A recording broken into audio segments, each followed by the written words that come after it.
welcome to the end of the 21 Summit and this edition of Red Man Group. I'm Socrates, and I'll be your host this afternoon for this particular special edition of Men and Masculinity Today in Today's Culture.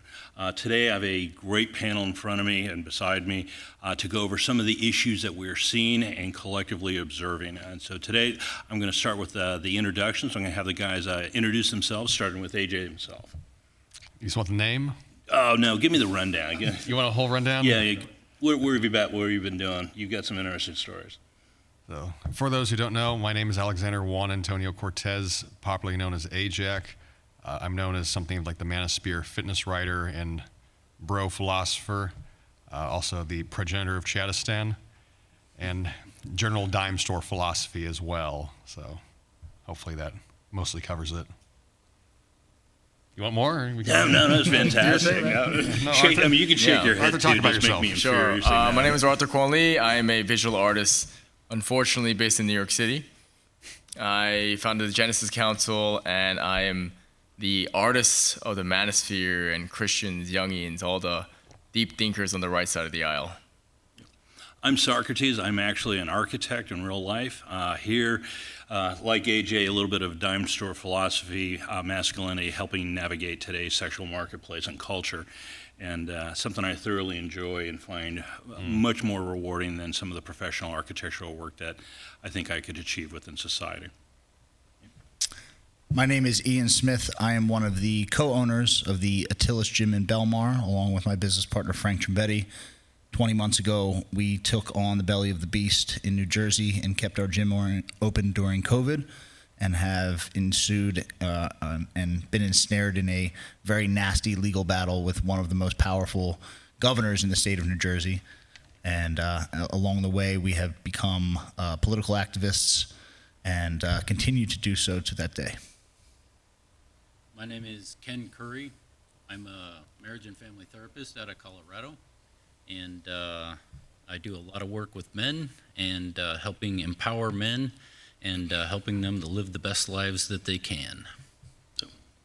All right, so let's start off, Ken, with you. I know what the audience didn't see, which was recorded, is that we were actually having Jack Donovan sit on that left side of me, and Ken Curry just kind of manhandled him out of it. I think it was high-pressure sales, coercion, old man wit, and but let's take a 10,000-foot view. You're a licensed marriage and family therapist. What are you seeing going on in 2021 that has been evolved since the beginning of the pandemic, and how has that kind of changed society and views of masculinity? Well, as far as there's a number of things that you're talking about, with how that's changed everything, or I'm not sure how it's really pushed into masculinity. That's a tough one as far as how the pandemic has shifted that. Mm-hmm. I think what it's done is it's exposed that probably the whole culture is living out more of a mother energy of trying to make sure everybody's safe rather than everybody's strong. And I think that's a really significant part of what's exposed with our culture. So what that looks like, it's more of a feminine energy than a masculine energy. And so I think if a masculine energy was running the show, would be, let's all lose 20 pounds, let's get the best shape we can, we're all gonna face death together if that happens, let's don't shy back, let's just get ourselves to a really strong place. With more confidence rather than more nurture. And it feels like that feels like that's a really big thing with how the pandemic's been operated. When you ask about feminine and masculine with the pandemic, I'm not sure if that answers your question. No, it goes. I mean, you and I have had conversations this week about vaccines, and the feminine nature of taking a vaccine to be safe, where I think men are willing to face adversity, uncertainty, and with the not knowing, without taking a vaccine per se, and looking at alternative therapy. So I think that kind of answers a lot of it. So. Yeah. Okay. Ian, I'm going to move to you. You are quite literally at the brunt of this. I sit down and say you're a man known for lifting heavy weights, but at this point, you are lifting heavy cultural, social kinetic elements very, very directly, and it's impacting not only your business, livelihood, and everything else. Tell us a little bit about that and how that you think, quite honestly, are a role model for a lot of men out there and exemplar. I mean, you and I have barely met. I was excited to be able to meet you and see you at a distance. I'm honored to have you literally on this panel. So can you speak to your role and how that's impacting masculinity? Yeah, you know, to play off of what was just said, the pandemic truly exposed the skew in cultural and political energy that we have in this country. There's always a good balance to have between that nurturing, caring, feminine side and that assertive, protecting, strength side of masculinity. You know, you want both of those in both politics and culture.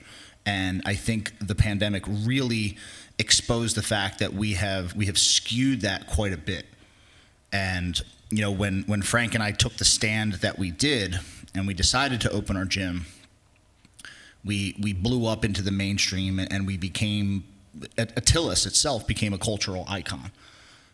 It became a symbol of that lack of masculine energy that we're seeing, where you had a group of people, because it was certainly a group effort, a group of people standing strong and choosing that same idea to not be so concerned, to still be concerned with safety, but prioritize strength and independence over those things, so that we're not playing from a defensive place all the time.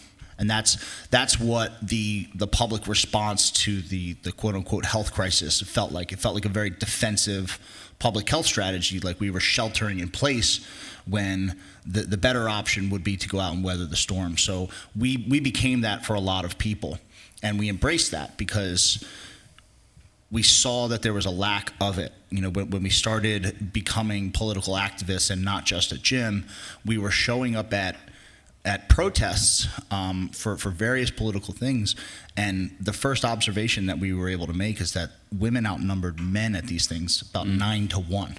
Mm-hmm. And a woman's place is not on the front line of these battles. You know, the woman's job is not to protect society. She's there to nurture and to facilitate and to make society better, but she is not the one who is supposed to be at the perimeter, you know, protecting society from physical threats or cultural threats. So we really worked, once we noticed that, we really worked on inspiring other men to find that, because it's something that is, I think, inherently in each one of us, but because of the way that our culture has shifted over the past, call it 50 years, that has been suppressed and forgotten in a lot of men. Can you speak to, just for a minute, you are not going to be the last this occurs to. There are men that are going to face this in the coming days. What would be your advice to them as they face this directly, as it comes home for them, and that transition from living their life to becoming potentially a political activist in support of something beyond their daily lives? Embrace it. That's what you were born a man for. You know, that's what you were. That's what you were created to do. You were created to protect. You were created to be strong. So as scary as it can be, and as unfair as it can be at times, when you learn to embrace that, it's a noble thing, and it feels good. It feels good down to the core of your soul. I'd like to transition that thought of a noble deed, transition in your soul, down to Arthur here, who I've gotten to know over this week. I was a fan of his work previously, but honestly, understanding the man, his art, his philosophy, getting to know why he does what he does, and a little bit more about the artwork and the symbolism and the nature and the value of the traditions that's embedded into his work, I think is incredible. And the fact that you are transitioning your career from New York City galleries, where you anticipate, you know, this is where you would want good artists to go, you know, and come from, and you're transitioning out of that. And that is a conscious decision on your part. And I would sit down and say that is an act of civil resistance. I think it's a calling. I am just terribly impressed by somebody who's willing to chart a new course based on an ideology and a belief and pursue those values over one's income and status within society. Yeah, it seems like the proliferation of the state is synonymous with masculine degeneracy. And, the further even the art gallery, or feminism, whatever it is, these are all just arms of the state, essentially. And when you're saying to embrace it when it comes your way, this is something that I think we need to learn to love this antithetical nature. We need to take that side and, learn to love the taste of blood. We need to kind of, we need a mean streak. And we need to stop apologizing for our conservative predilections. And that's the key at this stage. Yeah. No, I just like to see more of your work. Yeah, I appreciate it. And what he just said about me, that's a very, very kind thing to say about my art. It's easy to, I mean, if you've ever seen the work in public, it's incredible. I talked about my first time seeing Van Gogh, and just the sheer depth of material that was applied to the medium. Your work has similar qualities. Yeah, we on average, people who have these traditional values, what we're all fighting for here, we make superior artistry as well. And it boils down to the fact that they can't compete. They can't compete with us, so they're going to silence us. And it's always that. They're, the source they're creating from is, Anthony was talking about this whole perspective of bringing everything to zero, right? I can't remember what he called it, but that is what's going on here, because they want this relativity. They want relativism, and we believe in hierarchy and standards.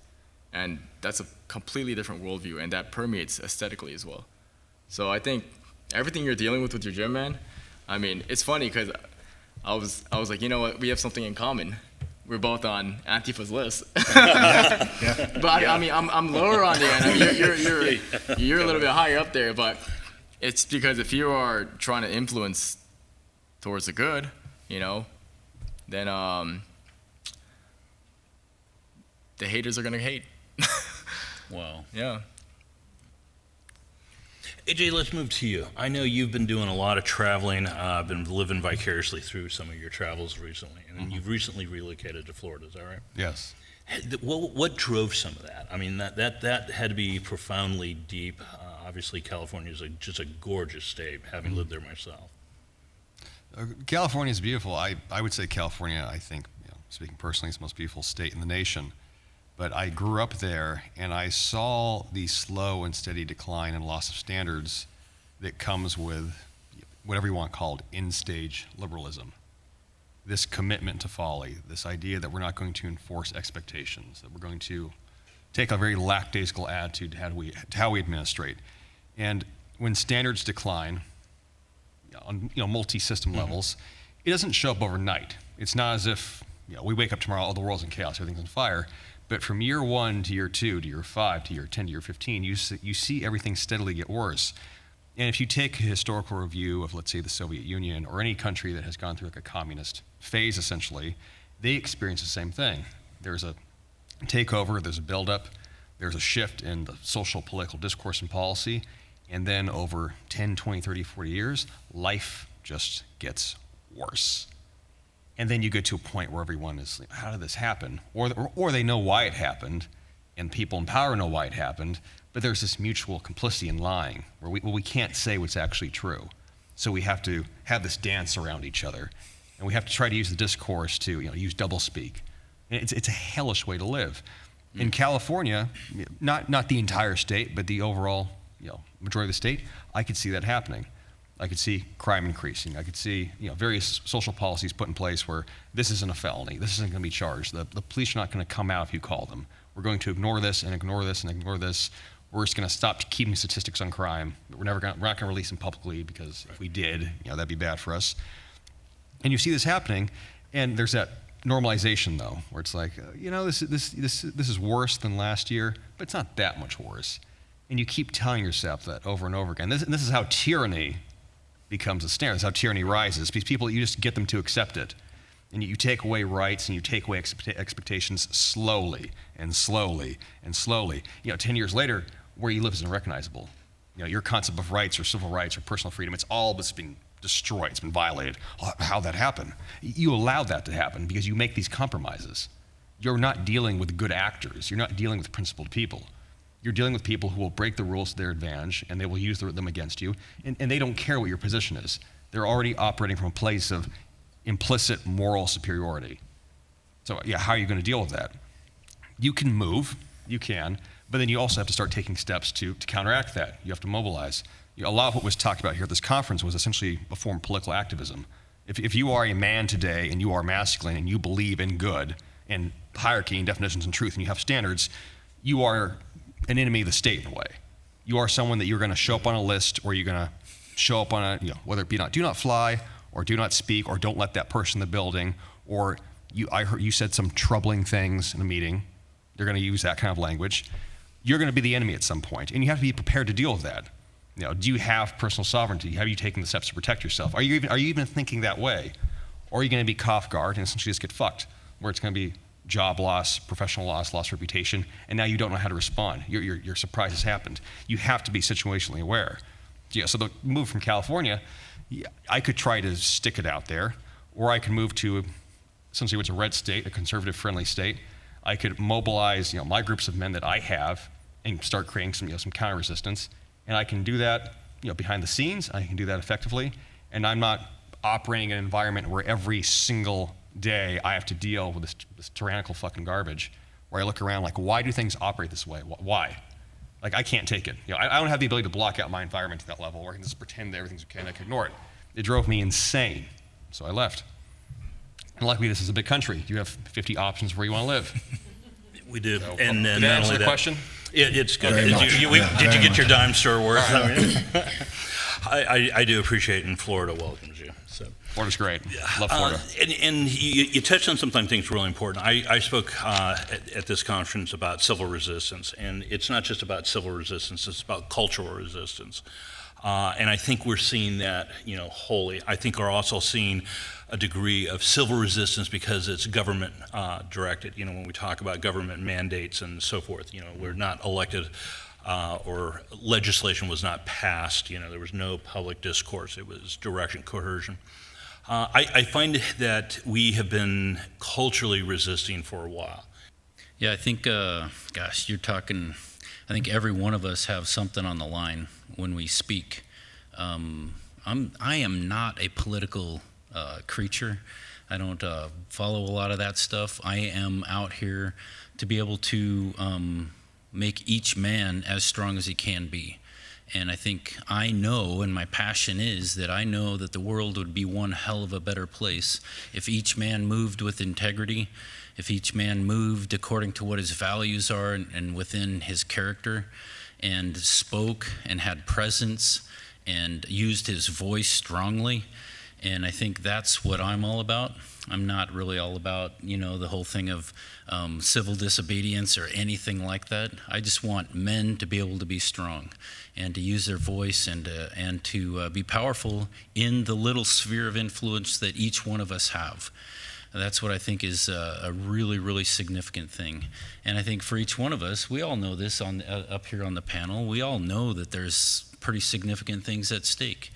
And some of us more than others. Obviously, Arthur and Ian, you guys are really going through the ringer with this stuff, and I kind of touched it as well, a little bit.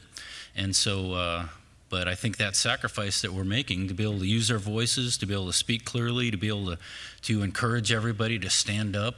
I hope this is a great encouragement for every guy out there to be able to take his little sphere of influence and use his power to be able to speak clearly and say, this is what's right, this is what I need, this is what is just. I think that's what I want you men to be able to do, and be able to take the encouragement of the men up here on the panel who are willing to face whatever it is and just say, I can face that too, and I'm going to speak. I think that's really important. AJ, I'm going to ask the next question to you. I'm going to go to the far end again. You have a group of men you work with, and I know that currently there's very much a strong trend of men coalescing together in groups to self-regulate who they associate with and choose associations to improve themselves. What are you seeing in your groups and groups like that that audience members here could hear from and kind of get an insight from somebody who leads such a successful group? I mean, the overall state of men's society, this has been said before, men are lonely. That's a very common theme. Anyone that works with men will tell you that. Like, guys are lonely, they feel isolated, they have no one to talk to, and whatever it is that they believe in, does anyone else share those beliefs? Like, how do you find those types of people? For the last 3, 4, 5 decades, there's been this general, I would say on purpose, cultural warfare strategy of making male relationships gay. If you hang out with guys, that's gay. Fraternal bonding's gay. There's always this implication of like this homoerotic element for men to actually spend time together, outside of just professional sports, and even then that still gets criticized. But I'm seeing now today, guys, they're not caring anymore. They're abandoning that, and there's this realization now that you're not an island. You're not a solo operator. Even what you said about the majority of political activism being women, it should be men. If you're going to go protest your government, you're going to go because the men largely run the show. Mostly, we do live under a patriarchy that way, in a good way, bad way, whatever. But if you're going to go protest your government, you're going to protest your governor. Why are the guys not out there? Where are the men? Because your governor's a man. The people they're administering force are a man. If you are living under tyranny, who's going to do violence? It's not going to be women with guns. It's going to be men with guns. The boot on your neck will be a dude. So why aren't you mobilizing? Why aren't you participating that way? Why don't you care? But guys are starting to care. They're starting to care, and they're realizing that they need to be a role model in their society. When societies fall apart, during civil wars, social upheaval, whether it's switching from a monarchy to a constitution, it's this very common theme that you need to get rid of the potential rulers. We need to send the king into exile. We need to take out any men that might be a leader. And that everyone's looking for that now. Are there leaders? Do we have anyone willing to step up and be a leader? Ian did that with his gym. He was a gym owner. I know probably 2 years ago you didn't expect to become this firebrand, nationally known figure. You're a guy that owns a gym. You're a bro. You want to work out and have your gym and live a good life. But now you're someone that represents something. And that's a damn good thing. We need more of that. We need more men willing to step into that role. And how do you do that? You make friends. You come together. You form a group. You form a tribe. It doesn't have to be publicly known. It's almost better if you do it on the down low. You do it behind closed doors in secret. But you do that, and now you have the ability to create meaningful change. And now you can be a role model. You can be an example. And everyone that's watching you, maybe they're not as brave as you, but they get a little bit of that courage. You being that man of gravity, you give everyone around you, you imbue them with your qualities. Just because you stood out, you were willing to take the heat, take the pressure. And that's, compared to 2 years ago, 3 years ago, that's the biggest actual practical shift I've seen. It's a few years ago, it was a lot of talk. It was discourse, it was commentary. Oh, that's really interesting to talk about. Now we're in a crisis situation. There's no longer room for talk. What are you actually willing to do? All right, let's move right to Ian on that one. I mean, because you're in the face of this. What would be the things that you would redo facing the same situation again? If we could, dial back time, knowing you're going to go through the same thing, what would be the physical changes or mental changes that you would approach differently to be a little more successful the second time around? We tried to compromise with government at first, and we knew that they weren't going to, and we did it to not necessarily to save face, but to absolve ourselves of the being branded as like reckless or selfish or whatever for opening our gym. And the reality is that we knew very well that these people had bad intentions. We knew that they were bad actors. It was crystal clear from all of the writing on the wall very early. And I think we would have been bolder and more aggressive from the beginning. I think if anything, it would have been both middle fingers up from the beginning. And we got there eventually, but we tried very hard to to see the good or potential good in these people. And the reality is that the people who are responsible for the cultural shift that we've seen on many levels, the decline of strong masculinity, the rise of wild progressivism, the lowering of standards all across the country. These people are very smart. They know exactly what they are doing. None of this is by mistake. It's not a byproduct of which they pretend it is. They pretend all these things, are byproducts of good ideas, because they hide behind virtue, and they pretend like it's for the greater good. But what they're doing is they're creating a weak society so that it can be controlled, and there is no political opposition and there is no cultural opposition. So the only thing that we would do differently is I can say we would have been more aggressive from the start, and we also would have been more critical of people, particularly men, who spent their lives sitting down. Because I think when you get called on your BS, you're more likely to stand up. And I think this is a scenario that we're in now where time is very much of the essence. We're being moved down the field in the wrong direction. And there's a tremendous amount of momentum behind that force, because that force has been brewing and organizing and planning for a very, very long time. As AJ said, this isn't something that happens overnight. These people have played a game of inches for a very long time. The old frog in the boiling water is what we are all sitting in the boiling water. Some of us just realized that we were in the pot much earlier on, and we would have been more bold in showing people that very early. We tried to show the best in government when we knew that we were up against the worst. Outstanding. Thank you. Arthur, I'm going to move this to you. I know you are very much involved in the arts, and you've been instrumental in the creation of the Genesis Council. And that is a collection of artists moving along conservative and traditional lines in expression of art, and not just physical art, but also in poetry and literature and those sort of things. So it doesn't necessarily have to be around masculinity, but to promote those ideas and values as celebrated by a civil culture and civil society. Can you tell us a little bit more about that? Absolutely. So the radical left owns all of the, gatekeeping pillars, whether it's big tech, academia, art gallery, entertainment, and Hollywood. So they have all these spheres of influence, and we have all these stoic, red pill, data-driven guys over here that are just talking in an echo chamber. And it's important. The data gives us perspective, but culture is way more influential in that regard. So while this is going on, I found myself in this precarious position where I had no other collective to participate in before I came out. It's like you're a fag. I came out as a conservative. And finally, I just created my own art collective. And the idea behind that is that, iron sharpens iron, right? You want to train with other people, they get you stronger. That applies aesthetically too.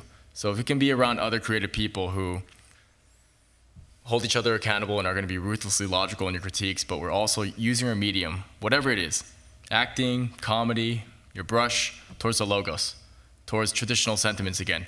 That's kind of the spirit behind the Genesis Council. But every time I talk to a different person, when I'm getting them oriented in this community, what I'm noticing is that we all have this hunger to become uncancelable. That's really what it boils down to. We want to get out of social camouflage. We want to feel like we can speak our minds and be free men. And I think we just have to understand, though, that the left is going to hate you anyways. This is what it boils down to. If you're in the closet or if you're flaming, they hate you anyways. And I was talking to Jesse Lee Peterson about this. I remember when trial of Derek Chauvin, right? And we were talking about how if Officer Chauvin gets Chauvin, whatever. Yeah, if he gets acquitted, they're gonna say this is evidence of systemic white racism that we live in this system. But if he's guilty, they'll say, look, it's evidence he was a racist cop. So they hate you anyways. So you just have to understand that you have to just join the fight, or your kids are fucked. This is what it boils down to, and I'm approaching it from an artistic angle because there's so much novelty there. And Yeah, I think every single person has to participate one way or another in the cultural front. Ken, we're going to turn to you. You're a licensed marriage and family therapist. How is today's culture starting to encroach on your profession as a family therapist? I don't know if I feel that it is. I think this is one, we would talk to Sean Smith, how he, has trouble with the APA and all this, and I think that the field of marriage and family is still doing okay. It's not falling too hard into a lot of these patterns. It's not like the APA. It feels like it's still a lot of respect for family, a lot of respect for marriage, and in that, they're still hanging on to respect for men. So I don't feel like my what do you call it? My practice, not my practice, but the field that I'm in hasn't fallen yet. At one time it probably will, but right now it feels like there's still a lot of respect for some really significant things like family, and that's comforting to me. But I know the way that things go, it may falter that way. I'm not sure, but it seems like it's doing okay. Okay. Taking two ideas simultaneously, I'm going to pitch this back to you. The one is the risks associated with marriage in general. Is high. The other is the kind of the analogy that of when's the most appropriate time to plant a tree. And an arborist would tell you 10 years ago, the second best time is to plant that tree today. How does that apply to marriage and marriage counseling with therapy? Do you have to wait until a marriage is in crisis to look to improvement, or is there value in going to therapy with your spouse to actually fortify it, knowing you may have rough roads ahead? If only that's the way that people did it on the front end, it would be amazing. Because I think, people wait till everything's desperate, they're hitting the wall, they've gotten to a really horrible posture of a lot of animosity in their relationship, a lot of pain, maybe some betrayal. And so then you have to kind of process through that to rebuild the relationship. And you can rebuild it if both partners are ready to work on that, but oftentimes one of the partners is out. And that's difficult, if not impossible, then to rebuild the relationship. So, I think we have about 12 minutes left. Let me open up this to the panel. Is there anything you would like, any observances you guys would like to have or discuss openly that we haven't talked about, or some areas of interest that you'd find interesting to our audiences? Well, the thing I was thinking of when Arthur said the whole thing of being unapologetic, I think that's a really powerful part of this whole journey, being unapologetic of who you are. Not just as a man, but as an individual. The opinions you have, the stance you have and specifically of being a man. I think that was a really significant part of my journey. There was one point in time when it was like, I don't have to apologize for being a man, because it felt like that was a significant thing that I had to do for so long. And especially being a strong man. It's like, I can be a strong man, be unapologetic about holding my strength, holding my power, holding my character, being present in any situation, having influence, wanting things that I want, having a vision for my own life, having a vision for my community. It's like, I don't have to be apologetic for that, because as soon as you get apologetic and you start saying, I'm sorry for breathing air, it's like, it's over, it's done. And so I love what he's talking about when Arthur said that, be unapologetic. That's a really powerful part of this whole journey. I would add to that, there's that Andy Warhol quote, in the future, everyone will be famous for 15 minutes. In the future, everyone will be canceled, and you'll get at least 15 death threats, all telling you that you're the worst human being to ever live. And you need to know how the progressive left operates. They rely on social shame. They rely on social coercion. If you can get enough people together, if you can get a social mob together, and we show up digitally and tell you you're a terrible person, you're going to bend the knee. These are despicable people. I've been canceled, doxed multiple times at this point. I don't care. I don't respect any of you.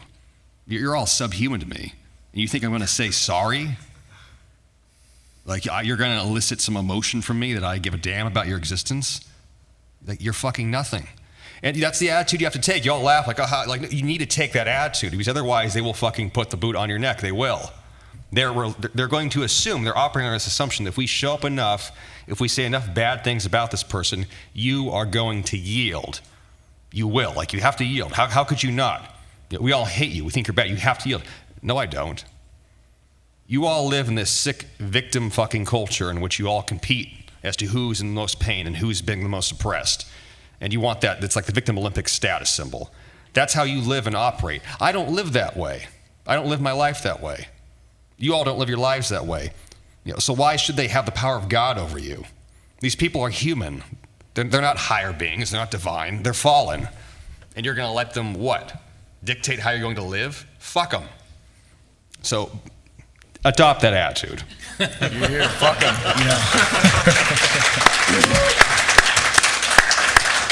I as somebody who has faced the outrage mob myself, I can only confirm that 100%. It's the only value that those opinions have are the ones that you give.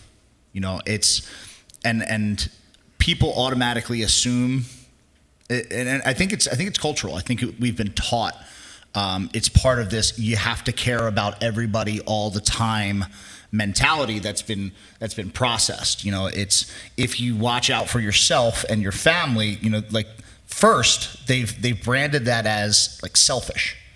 So they've flipped the amount of energy we give to things, where the way it should be is you should care about yourself first, self-preservation, and not in a malicious way, but to take care of yourself, to take care of your health, to be ruggedly individual, to be free, and then you care about your family, and that's your first circle of influence. You care about those people, and you take care of those people, and you make sure that they're good, and then the energy that you have left, then you move outward to the community, around you, your local community, your town, your whatever it is. Then the energy you have left you can put out into the rest of the world.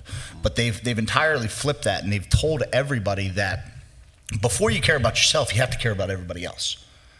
And then when you're done caring about everybody else, then you can care about your town, then you can care about your family, and then you can care about yourself. And you watch what has happened to the family structure and what has happened to the strength of individuals. By the time we're done caring for everybody, we have nothing left for ourselves. And you see the major decline in people's physical health, mental health, the health of the most important relationships in our lives, the relationships with our significant others, the relationships with our families, the relationships with our children. They all suffer because everybody's got the script flipped it on them. And as soon as you say, no, I don't care what you say, you watch how you can physically see how fragile these people are, because they short circuit. They throw everything at you, and if you can just look at them and blink and smile, you can see like the system error start to occur, where they don't know what to do after that, because they never get past that point, because it's worked so well up until now. They've used that social shame and especially the digital social shame, which is, you have to remember that equates to absolutely nothing in the real world. Through all of the chaos that came at Frank and I, to date, not a single one of these individuals has ever come face to face with us to say anything. And they have said some horrible things to us over the phone, through email, but it is meaningless, because you have to remember that these people are the losers of society. They want you to come down to their level. That's why they want you to bend the knee. And they've been catered to by politicians, by people who want that weak society. So they give these people a gold star of achievement, for doing nothing, for being a victim, because they want that standard. You talk about standards being lowered and just this sort of bringing everything to zero. The minute you stand up and say no, it shatters their entire worldview, because they don't know how to do what you're doing, and that just scares them so bad. And it's as simple as being unbothered by it. You can go back at them, or you just say nothing. and it absolutely sets these people into a tailspin, and they have no idea what to do with it. And it's one of the most beautiful things watching these people melt down and just being able to laugh about it and then go back to living a successful life.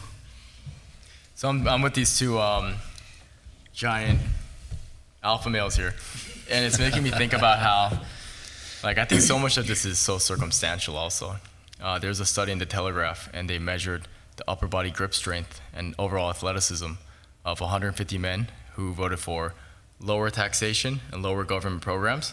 And then they got 150 men who voted for higher government programs and higher taxation. And all the men who wanted lower influence of the state were in better shape, were stronger, and had better grip, right? And I would bet you all of those losers preaching Black Lives Matter on the streets or LGBT, whatever you want to say, bet you they go home, they watch internet porn, they play video games all day, they don't trust any men. I bet you it's so connected. This is why I'm always pushing the cultural notion, because everything I just said there is the cultural part of it. It's not the discourse of politics. So I think that, in conjunction to us consolidating, we won. You know, once we consolidate properly, because the numbers are affected in that regard. I have a collector in Australia, and we all know what's going on there right now. And the first thing he told me was, Arthur, I wish we consolidated properly, because we keep going down this line. Eventually, we're going to want to be allies. Let's say the state comes to your home, and whatever the hell they're pushing at that point, you don't want to be unarmed. Like, you never know, right? So you want to get to that position where you also have the like-minded tribe in conjunction to the fact that we're participating in the culture. I think if we do both of those openly and with no fear, then we're on our way. Yeah, my viewpoint on a lot of this is that the individuals aren't just losers. They don't know how to create. And creation is an inherently masculine proposition. We talk about men being seed spreaders. You have to fertilize. In essence, you're germinating. You're bringing to creation. And when we talk about art, I know you did a great example of showing the difference between standard values of society, the historical beauties, the historical standards of masculine values displayed in art. And when we see the current art that's being thrown out there for the most part, we're seeing a degradation, not only in society, but in the artwork manifest.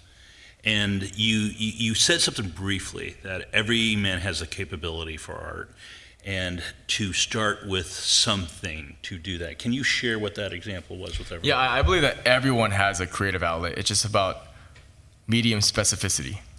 You need to find out what that is. And I think that's very important for your development.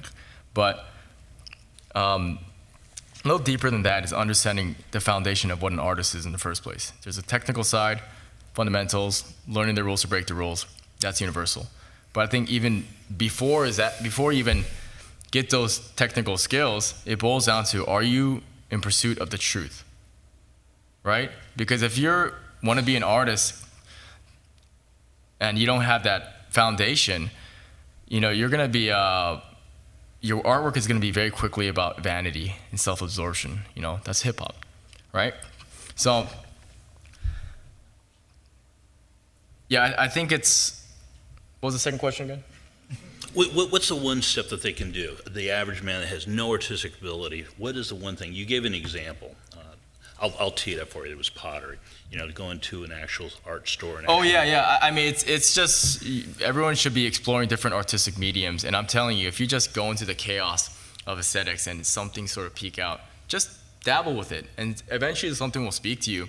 And I will say that what will take it further is having, this is a pretty general bold staple, but if you believe in God or have a spiritual orientation or believe in some sort of transcendent morality, your art will have a better direction. You're going to have a much more clear pathway in making higher excellence in your novelty, because you have something to point towards. Look at all the greatest artists in history. They're pointing upwards, right? All the art today, it's miasmic. It's a reflection of the left. They're deconstructionists. Men can be women. Anything can be anything, right? So that applies to art too. You can look at, I don't know, the the Art Nouveau artists and then put up some postmodern garbage, and they'll say, oh, they're both equally the same, both beautiful. And the important case here is this panel is about masculinity. Masculinity is what determines objectivity. That's what we have to understand. You know, we're the ones who make the line. This is what you don't cross. This is the expectation. And that objectivity is deeply connected to masculinity. Because when masculinity left, especially in the early 1900s in art history, that's when all the aesthetic standards plummeted. So everything, it all connects, you know, internally and externally. But you can, even visually, it'll speak for itself. And we got to bring back men of art, men of culture, and bring back God, you know? With that, we're going to wrap up this episode of the Red Man Group. Thank you all. Thank you very much. Thank you, guys. And stay tuned for the next episode. I'm Socrates, coming from 21 Summit 2021. Thank you. Thank you, guys. Not bad. Thank you. Welcome back to the 21 Convention Second Patriarch Edition, live in Orlando, Florida. Welcome to the 22 Convention. Welcome back to the 21 Convention 2020 of Orlando, Florida, being held for the first time ever at our very first and inaugural 21 Summit event.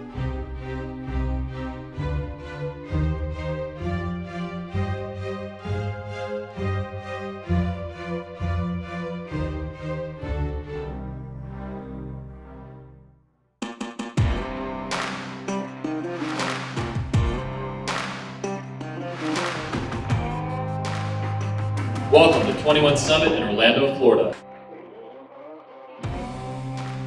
Well, here we go. We risked again with the 22 Convention, the Patriarch and 21 Convention, all three stages together in one event. Not only did we sit down and say we're going to come together and meet in mass, but we're going to take it a step further.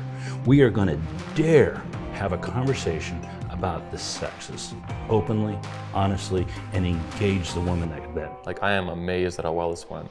We did a brand new event, we did the second Patriarch, and we did the main event for the 19th time. It's so much more than sitting in an audience watching a man on a stage. The conversations in the hallways, the connections that people make, the challenging, the collaborations. And that's what we need. It all starts with men. And it's not just men. That's what I like about this.